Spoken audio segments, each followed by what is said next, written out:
Selamat pagi Bapak Ibu Saudara sekalian, mari kita berdoa sebelum merenungkan firman Tuhan.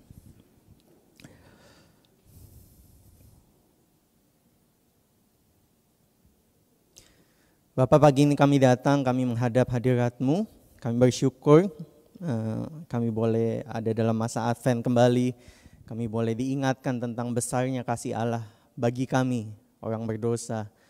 Engkau mengutus anak-Mu. Terima kasih Bapak, bantu kami tiap hari boleh punya hidup yang terus bersyukur untuk setiap kebaikan Tuhan yang enggak layak kami terima. Bantu kami untuk boleh terus menghidupi anugerah yang kami sudah terima dengan sungguh-sungguh, sehingga Tuhan boleh terus dimuliakan dalam hidup kami. Bapak, pagi ini kami mau juga kembali merenungkan firman. Bantu kami mohon Roh Kudus boleh tolong. Sambil kami merenungkan firman-Mu, kami boleh melihat kebenaran-Mu dan terus tergugah untuk boleh hidup bagi Tuhan.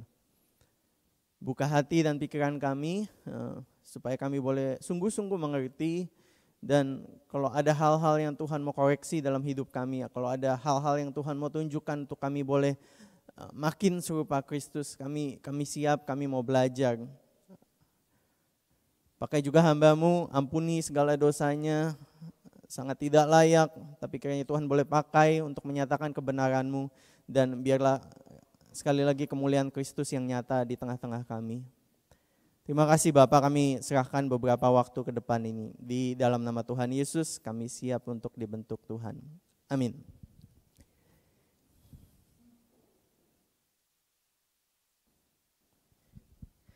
Ya, Bapak Ibu Saudara sekalian, selamat pagi. Kita sudah selesai seri 2 Korintus, jadi untuk beberapa minggu ke depan sampai nanti bulan Februari kita akan topiknya bebas gitu ya. Hari ini topiknya Bapak Ibu Saudara sekalian saya kasih judul pemuritan dan pertanggungjawaban, accountability. Bapak Ibu Saudara sekalian, oh ya teman-teman di belakang tolong, ini punya saya nggak jalan, jadi saya kasih kode nanti ya slide-nya. Sip. Pada bulan Maret lalu 2020, Vatikan Roma memberikan dispensasi bahwa umat Katolik dapat mengaku dosa secara langsung pada kondisi di mana pastor tidak dapat hadir karena satu atau dua hal lain karena pandemi. Jadi biasanya kan mereka sakramen tobat harus datang kepada pastor dan mengaku dosa. Tapi karena kemarin lagi parah-parahnya pandemi, Vatikan Roma bilang nggak apa-apa, asal dilakukan dengan sungguh-sungguh, nggak perlu kehadiran pastor. Kalau waktu itu pastornya memang nggak bisa menjumpai atau nggak ada. Nah, Bapak Ibu Saudara sekalian, pengakuan dosa atau sakramen tobat penting bagi orang Katolik karena sebelum mengaku dosa, khususnya dosa-dosa yang serius, seorang Katolik, orang percaya tidak bisa menerima komuni kudus, Ekaristi, tubuh dan darah Kristus. Kita sebagai orang Protestan tidak lagi meneruskan tradisi ini sejak reformasi gereja, dan ini tidak lepas dari kondisi politik waktu itu, sosial politik waktu itu. Di zaman Martin Luther, Paus dianggap sebagai orang terdekat dengan Allah. Jadi siapa yang paling dekat? Paus, kemudian imam, bishop gitu ya, apa kardinal, uskup, pastor, dan kemudian baru orang awam. Dan ketika orang awam seperti kita pun masih dibagi status sosialnya, kelas sosialnya. Jadi makin dekat dengan Allah, doanya makin dijawab, makin didengar. Konsepnya seperti itu. Nah, dalam reformasi gereja, dalam 95 tesis itu, salah satu tesis yang ditulis oleh Martin Luther adalah bagaimana gereja Katolik pada waktu itu memakai pengakuan dosa untuk mengendalikan umat. Kita percaya hanya Kristuslah jalan kepada Bapa, satu-satunya jalan kebenaran dan hidup. Satu-satunya perantara kita, dan disertai dukungan Alkitab lain bahwa kita pun bisa mengaku dosa tanpa perantara, karena perantara kita cuma Kristus. Akhirnya praktek ini dihentikan 500 tahun yang lalu. Alhasil ketika kita mendengar kata pertanggungjawaban, mungkin yang lebih familiar adalah ayat seperti next 1 Petrus 3 ayat 15. Dan siap sedialah pada segala waktu untuk memberi pertanggungan jawab kepada tiap-tiap orang yang meminta pertanggungan jawab dari kamu tentang pengharapan yang ada pada kamu. tetapi haruslah dengan lemah lembut dan hormat. Jadi ayat ini mengatakan kita perlu siap memberikan jawaban ketika orang tanya, kenapa kamu jadi orang Kristen? Kenapa kamu percaya sama Kristus? Ada banyak agama lain, ada banyak kepercayaan lain, kenapa Kristus? Dan pertanggungan jawab ini harus diberikan sedemikian rupa sehingga mereka yang memfitnah kamu karena hidupmu yang salah dalam Kristus akhirnya menjadi malu. Mungkin ayat ini, ayat tentang apologetika istilahnya, lebih familiar buat kita. Namun ada satu konsep lagi tentang pertanggungjawaban di Alkitab, seperti next Ibrani 10, 24, 25. Marilah kita saling memperhatikan, supaya kita saling mendorong dalam kasih dan dalam pekerjaan baik. Janganlah kita menjauhkan diri dari pertemuan-pertemuan ibadah kita seperti dibiasakan oleh beberapa orang. Tetapi marilah kita saling menasehati dan semakin giat melakukannya menjelang hari Tuhan yang mendekat. Perhatikan berulang kali dikatakan di situ saling perhatiin, saling dorong, saling menasehati. Saya nggak tahu bayangan Bapak Ibu Saudara ketika baca ayat ini kayak apa yang tampak gitu ya. Di benak saya ayat ini dihidupi dalam komunitas yang akrab dan saling memperhatikan. Komunitas yang peduli. Dan jika dihubungkan dengan tradisi pengakuan dosa yang hilang dalam tradisi reform, tradisi gereja Protestan, tradisi kita, gereja IPC, saya jadi merenung apakah hadiah dari reformasi ini ya lebih convenient, lebih mudah, kita bisa langsung ngaku kepada Bapak tanpa harus kepada pendeta, kepada Om Joni, kita bisa langsung ngomong kepada Bapak. Tapi apakah hadiah dari reformasi ini telah membuka celah untuk akibat yang tidak seorang reformator pun, tokoh reformator kita harapkan atau bayangkan. Bapak Ibu Saudara sekalian, meskipun secara teologis dapat dipertanggungjawabkan hilangnya tradisi pengakuan dosa ini, tapi dampak yang ada cukup mempengaruhi proses pertumbuhan kalau kita tidak betul-betul serius dalam kehidupan rohani kita. Misalnya, bagi beberapa orang mereka akan terus-menerus dihantui perasaan bersalah. Karena ada orang-orang tertentu yang harus tangible gitu ya, harus bisa dipegang. Dan ketika dia berdoa minta ampun, dalam hatinya masih bertanya, apa iya ya saya benar-benar diampuni? Apa iya ya doa saya sampai kepada Allah? Apa iya ya dosa saya yang sebanyak itu berulang kali masih Tuhan ampuni? Dan bagi yang lainnya, orang lainnya, mereka yang tidak benar-benar meresapi pengorbanan Kristus, akhirnya tidak sepenuh hati mengaku. Kita dalam IPC letak dalam liturgi pengakuan dosa di awal. Dan karena saya nggak tahu seberapa serius Bapak Ibu Saudara sekalian waktu mengikuti liturgi dari awal, kita bisa saja, sudah sering doa pengakuan dosa, akhirnya jadi lempeng aja, jadi biasa aja. Dan karena kita tidak sepenuh hati mengaku dosa, kita tidak lagi sadar bahwa dosa itu sesuatu yang serius. Dan karena kita tidak melihat dosa sebagai sesuatu yang serius, akhirnya tidak ada komitmen yang sungguh-sungguh untuk berbalik dan meninggalkan dosa itu. Tanpa pertanggungjawaban, seseorang bisa sangat menganggap enteng dosa. Karena ini dampaknya, karena kita nggak punya sakramen tobat, nobody knows. And nobody cares enough. Gak ada yang tahu kalau saya nggak cerita. Cukup pasang muka manis di gereja, tambah sedikit vocabulary Kristen gitu ya. Amin, puji Tuhan, syukur. Siap sedia kalau diminta tolong. Ambil pelayanan, 1-2, beres, perfect image. Betul, karena gak ada yang tahu, gak ada pertanggungjawaban. Accountability. Dan kalau mau jujur, kita semua punya kecenderungan, Bapak Ibu Saudara sekalian dan saya punya kecenderungan untuk ingin terlihat baik, tapi belum tentu benar-benar mau jadi baik. Kita ingin kelihatan, kita nggak mau kelihatan buruk di mata orang, tapi kita belum betul-betul benar-benar mau menjadi image itu, menjadi pribadi yang kita bayangkan ideal itu. Menghidupi firman Tuhan sulit, betul ya, susah, capek, repot, kalau mau serius. Karena susah, capek, repot, makanya Tuhan kasih tubuh Kristus, Tuhan kasih gereja. Makanya jelas dalam pemahaman kita sebagai orang Kristen, gereja adalah komunitas orang percaya. Gereja bukan gedung. Gereja adalah untuk Ibrani 10, 24, 25, saling memperhatikan, saling mendorong, saling menasehati. Salingnya ini. Jadi buat Bapak Ibu Saudara sekalian yang melihat gereja sebagai supermarket, penyaji layanan rohani, pasti ayat ini asing, Ibrani 10, 24, 25. Karena kita datang untuk dilayani, bukan datang untuk melayani. Misalnya ya, iman anak saya bukan tanggung jawab saya, makanya saya bawa ke gereja biar diajarin firman. Oh gitu, klasik ya, tapi banyak. Orang tua merasa tanggung jawab mendidik anak di dalam iman itu tanggung jawab gereja, makanya saya bawa ke gereja. Atau misalnya komunitas gereja tempat saya kumpul-kumpul. Jadi ya udah buat senang aja. Jangan dibikin gak enjoy. Jangan dibikin gak enjoy dengan apa ya gak enak. Pertanggungjawaban itu gak enak gitu kan. Mengaku dosa, accountability. Jangan dibikin rusak moodnya. Atau pernah dengar kita perlu jadi punya keanggotaan gereja supaya kalau ada apa-apa nanti ada yang bantu urus.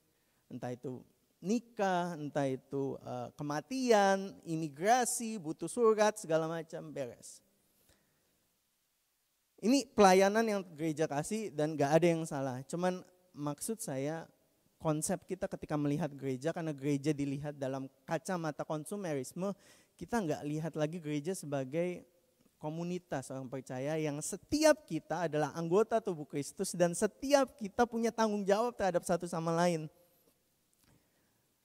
Di Galatia 6 ayat 2 next dikatakan bertolong-tolonganlah menanggung bebanmu. Demikianlah kamu memenuhi hukum Kristus. Buat orang-orang yang punya kacamata konsumerisme ketika lihat ayat ini pasti langsung blank gitu. Bertolong-tolonganlah menanggung bebanmu. Itu asing banget, aneh banget. Ayat apa ini? Kalau kita ke supermarket, dulu saya pernah bilang, kita kan pasti bilang ngapain bantu emasnya, bantu mbaknya ngerapiin aisle rak-rak jualan di supermarket. Kan itu tanggung jawab dia, bukan tanggung jawab saya. Jadi waktu lihat gereja seperti itu, baca ayat ini kita kayak, apa ini ayat ya? It's not my business. Ya urusin aja. Apalah pelayanan apa. Saya nggak perlu tanggung beban. Orang lain lagi. Beban saya sendiri udah banyak. Bapak Ibu Saudara sekalian, konsep saling menanggung beban satu sama lain akan sangat asing buat orang yang lihat gereja secara konsumtif. Kacau, tapi saya yakin gak sedikit orang yang punya pemikiran seperti ini. Dan dengan pola pemikiran konsumerisme,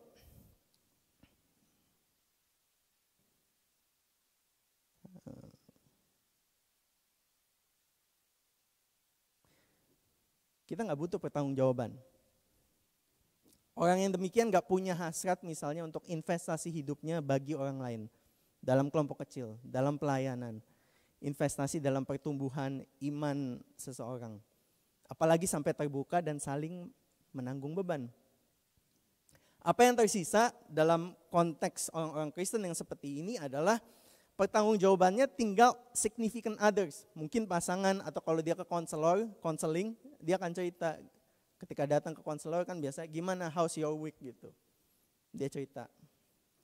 Dan dari pengalaman saya, yang saya yakin kalau Bapak Ibu Saudara sudah nikah puluhan tahun lebih lama, pengalamannya jauh lebih kaya, bahwa pasangan kita sendiri pun sangat bisa jadi permisif.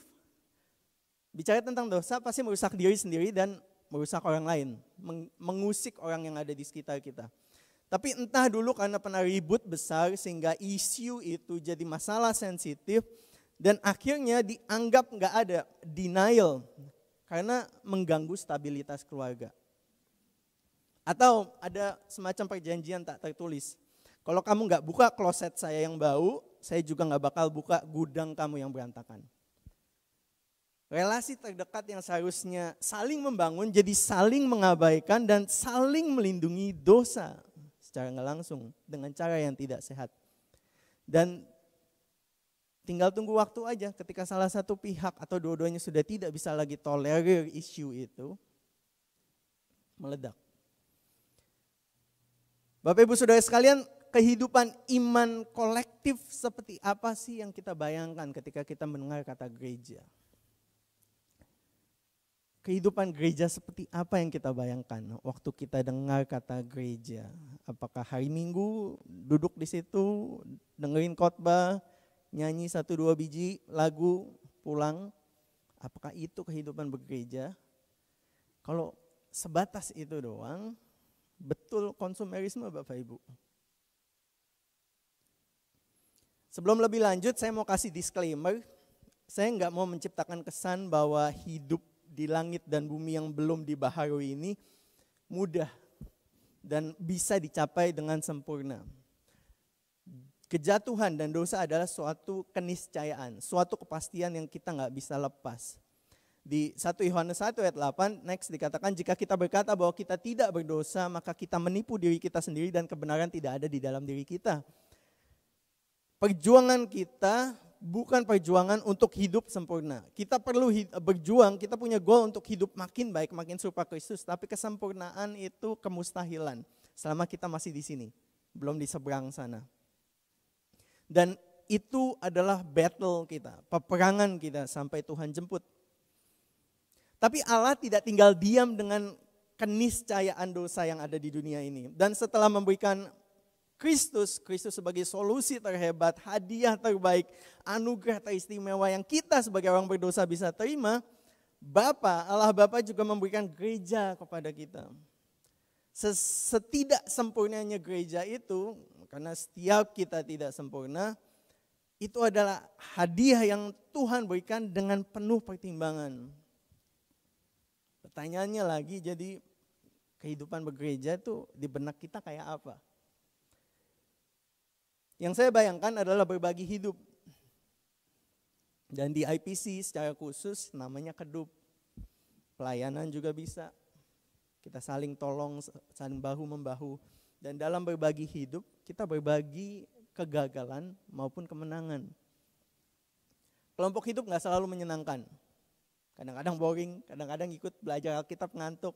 It's fine. Karena ke kelompok hidup bukan ke bioskop gitu ya, being entertained. We come to be trained. Kita datang untuk belajar melatih iman. Belajar firman. Dan teman-teman di dalam kelompok-kelompok ini adalah teman yang lebih akrab mungkin dari teman-teman kita lain yang di gereja. Teman-teman ini adalah instrumen Allah untuk bikin kita makin serupa Kristus. Dan Tuhan ingin kita sebagai teman orang lain yang akrab itu juga sebagai instrumen bagi mereka. Pertanyaannya jadi bagaimana perjalanan hidup Bapak Ibu Saudara sekalian? Perjalanan hidup bergereja kita. Tambah memahami perikop, apakah diiringi tambah menghidupi firman? Di awal saya cerita bagaimana praktik pengakuan dosa merupakan tradisi yang hilang dalam lingkup gereja Protestan. Dan oleh karenanya ada celah yang sangat bisa dimanfaatkan iblis dan bisa kita manfaatkan.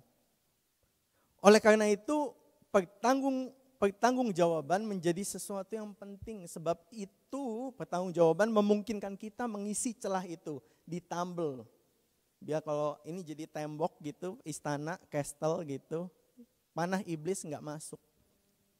Pertanggungjawaban adalah semennya gitu ya, tambelannya. Lewat pertanggungjawaban, next kita saling berbagi hidup secara mendalam dan introspektif. Lewat pertanggungjawaban di dalam wadah kita masing-masing, bisa kedup, bisa one on one, satu gender. Lewat pertanggungjawaban kita saling berbagi hidup secara mendalam dan introspektif. Dan ini akan membantu kita. Karena secara umum kita akan lebih mudah dan lebih senang ngobrol tentang sesuatu yang dangkal. Gimana weekendnya dihabiskan bagaimana gitu kan. Wah cuacanya bagus ya hari ini. Wah, ada virus baru lagi, Omicron. Kita senang menjaga percakapan di permukaan saja.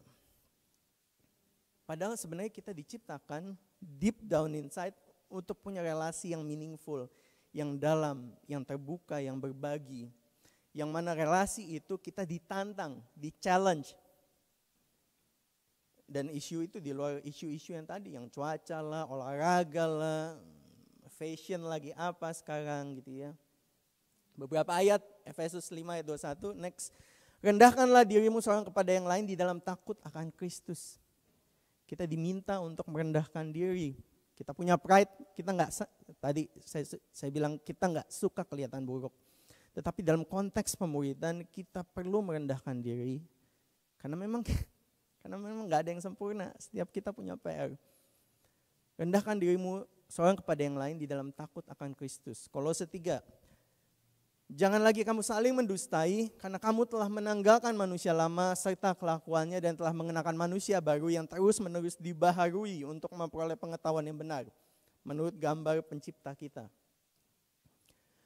Tujuannya adalah kita dibina, kita ikut pembinaan rohani, kita ikut wadah ini untuk bertumbuh secara karakter dan kedewasaan di dalam Kristus. Dan Allah bekerja lewat satu sama lain. Lewat sakramen tobat yang terorganisir di saudara kita, teman-teman Katolik, mereka mungkin lebih serius menanggapi dosa. Karena kita tahu mungkin minggu depan saya harus ngaku dosa gitu ya. Saya harus hidup sungguh nih.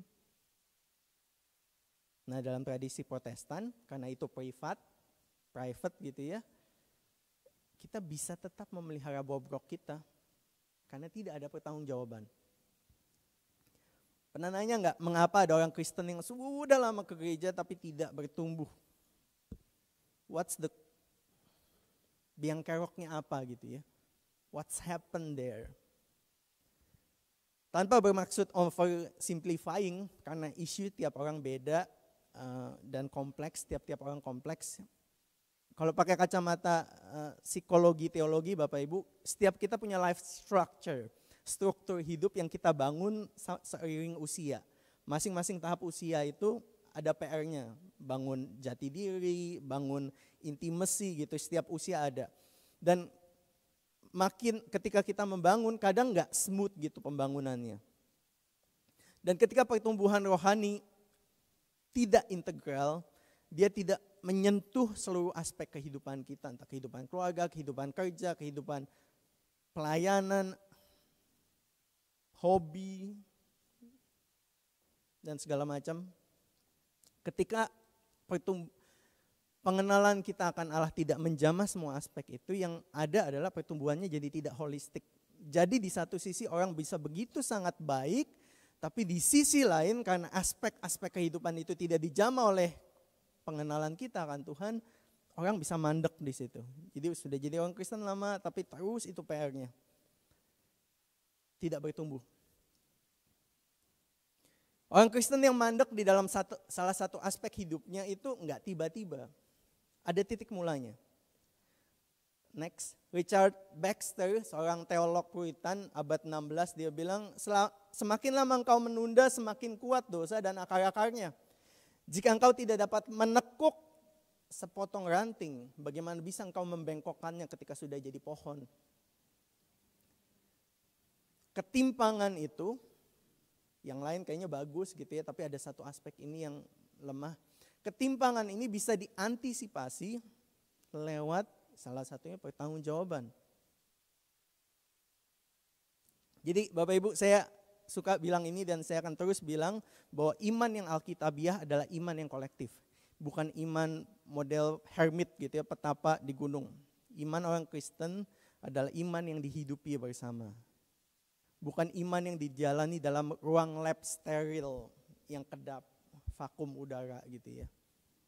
Ketimbang pejuang solo, hidup kekristenan lebih berupa kita nih sekelompok musafir, petualang yang berjuang bersama untuk sampai ke Celestial City kalau pakai novel Pilgrim Progress.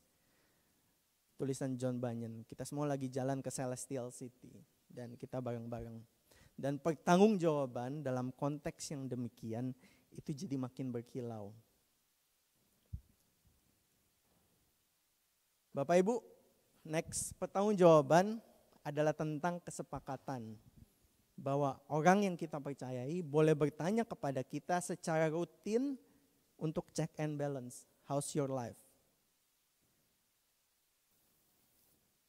Pertanggungjawaban adalah suatu sistem perlindungan. Sistem check and balance untuk melindungi kita dari menyakiti diri kita sendiri dan menyakiti orang lain. Next, pertanggungjawab bukan tentang konfrontasi. Mungkin kadang-kadang kita perlu konfront atau dikonfrontasi. Tapi pertanggungjawaban lebih tentang menantang satu sama lain untuk bertumbuh di dalam Kristus. Jadi bukan teguran tidak selalu diperlukan. Tapi untuk challenge orang. Pertanggungjawaban bukan tentang menjatuhkan orang yang gagal dalam mengerjakan komitmennya. Dalam struktur kedup kita, di akhir kedup itu ada konsep komitmen. Kita belajar apa, kita bikin komitmen seminggu ini kita mau ngapain gitu ya. Pertanggungjawaban bukan berarti begitu minggu depan, terus minggu ini mungkin gak going well dengan komitmen yang kita buat di minggu lalu, terus kita bilang kamu gimana sih? Bukan tentang menjatuhkan. Tapi suatu perjanjian untuk kita mau sama-sama ikut Kristus ya? Iya. Pertanggungjawaban bukan tentang mengeluh, aduh susah ya, teman saya begini, di tempat kerja begitu sulit. Ada waktunya, ada tempatnya, tapi it's not all about mengeluh. Pertanggungjawaban adalah fokusnya bukan kelemahan kita, tetapi kuasa Allah. Sebab Allah setia dan karena itu Ia tidak akan membiarkan kamu dicobai melampaui kemampuanmu. Waktu dicobai Tuhan akan kasih jalan keluar. Jadi kita dapat menanggungnya. Pertanggungjawaban adalah tentang kuasa Tuhan yang memberdayakan. Fokusnya bukan kegagalan, bukan kelemahan kita. Jadi Bapak Ibu Saudara sekalian, pertanggungjawaban adalah aspek yang esensial dalam kehidupan iman Kristen. Let me close with this. Bob Pierce itu pendiri World Vision. Kalau Bapak Ibu tahu, ini lembaga internasional ya. Pierce mulai dengan menolong anak-anak yatim piatu korban perang Korea. Rekan-rekannya bilang begini, Bob Pierce adalah seorang yang tidak kenal lelah dalam memenangkan jiwa. Saya belum pernah ketemu orang yang lebih berbelas kasihan seperti Bob Pierce. Ia benar-benar orang Samaria yang menyerahkan nyawanya bagi orang-orang terpinggirkan di dunia. Dia mulai dari anak-anak di perang Korea, terus akhirnya meluas kemana-mana. Sayangnya pelayanannya yang hebat ini membawa konsekuensi yang sangat buruk bagi keluarganya. Satu contoh ironis adalah ketika salah satu putrinya mencoba bunuh diri. Dia telepon papanya, dia bilang, Papa di mana? Papa pulang dong. Karena sibuk sekali papanya. Papanya waktu itu lagi mau ke benua lain. Papanya bisa pulang karena gak ada urusan mendesak. Tapi karena struktur hidupnya itu yang tadi saya bahas, dia malah pergi ke Vietnam, gak pulang ke Amerika. Singkat cerita, beberapa tahun sesudah itu, anaknya yang ini benar-benar bunuh diri. Pernikahannya memburuk, dan relasinya dengan anaknya yang lain, anak-anaknya yang lain diisi dengan ketegangan. Dan pada tahun akhir hidupnya, Pierce, pendiri World Vision, terasing dari keluarganya sendiri.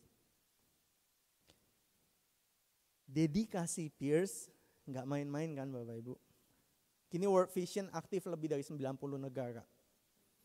Berjuang melayani dunia, ini organisasi Kristen, berjuang menolong dunia untuk lepas dari rasa lapar, dari penyakit.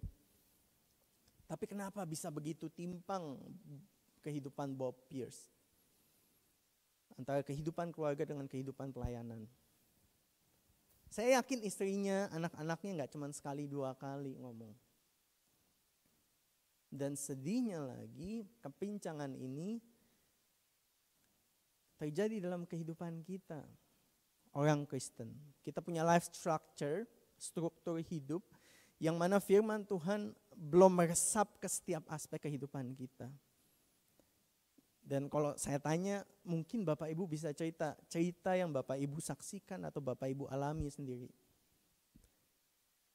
2 Korintus 13 ayat 5, next. Ujilah dirimu sendiri, apakah kamu tegak di dalam iman.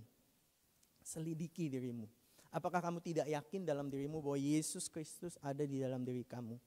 Sebab jika tidak demikian kamu tidak tahan uji. Kita pikir kita tahan uji, tapi mungkin enggak. Oleh karena itu sebagai orang Kristen yang dewasa, kita perlu mengizinkan Roh Kudus menyelidiki sampai ke dalam jiwa kita. Salah satunya lewat mengizinkan orang lain jadi accountability partner, rekan pertanggungjawaban kita. Orang-orang Kristen yang matang, yang kita bisa gandengan, kita jalan bareng. Entah itu dalam komunitas, kelompok, atau one on one, yang satu gender. Bapak Ibu Saudara sekalian, firman Tuhan hari ini, pemuritan dan pertanggungjawaban, saya pikir berlaku untuk setiap kita. Baik yang sudah punya rekan ataupun yang belum punya rekan. Buat kita yang belum punya kedup atau enggak punya rekan pertanggungjawaban one on one, atau relasi pernikahan kita merupakan relasi yang permisif, seberapa puas engkau terhadap pertumbuhan imanmu? Apakah engkau membutuhkan hal ini? Dorongan lewat praktik pertanggungjawaban yang bisa tetap bikin kita accountable. Bagi yang sudah terlibat, sudah punya rekan one on one, ketemu rutin atau punya rekan kedup, apa yang menghalangimu untuk lebih otentik? Untuk lebih accountable, untuk hanya bahas ayat Alkitab aja, permukaan saja, normatif saja. Oh Korintus gini, oh Paulus gini. Apa yang menghalangimu untuk bisa lebih apa adanya? Apakah ada ketakutan tertentu? Semoga hari ini Bapak Ibu Saudara sekalian ada sesuatu yang kita bisa refleksikan, kita bawa pulang, kita renungkan untuk kita tindak lanjuti. Jadi enggak cuma disimpan gitu ya, tapi ditindak lanjuti. Selamat bertumbuh dalam iman lewat pertanggungjawaban. Tuhan memberkati. Mari kita berdoa.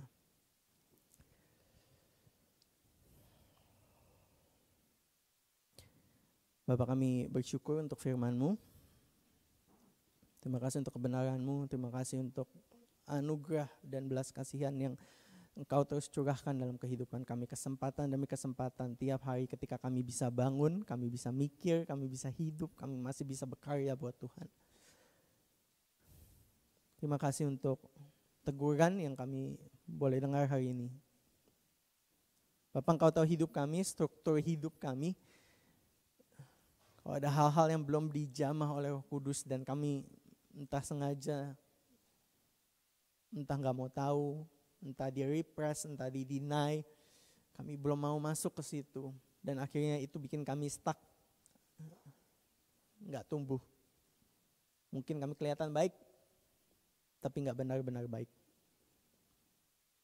Ampuni kami Bapa. Biarlah firman ini boleh bekerja dalam hati kami. Roh Kudus boleh melawat kami, menunjukkan apa yang kami perlu kerjakan. Kami mau Tuhan, kami mau terus bertumbuh, kami gak mau terus kayak gini di tempat kami mau makin serupa Kristus. Tuhan tolong kami. Tuhan berkati juga komunitas kami, gereja kami, kedup-kedup kami. Yang mana kami, kalau kami sudah jadi bagian di dalamnya. Tuhan berkati, tumbuhkan trust, tumbuhkan keberanian. Dan biarlah komunitas-komunitas kecil ini bisa menjadi tempat di mana kami accountable. Sehingga kami boleh terus di-challenge untuk terus tumbuh. Makasih Bapak, kami berdoa di dalam nama Tuhan Yesus. Amin. Tuhan berkati.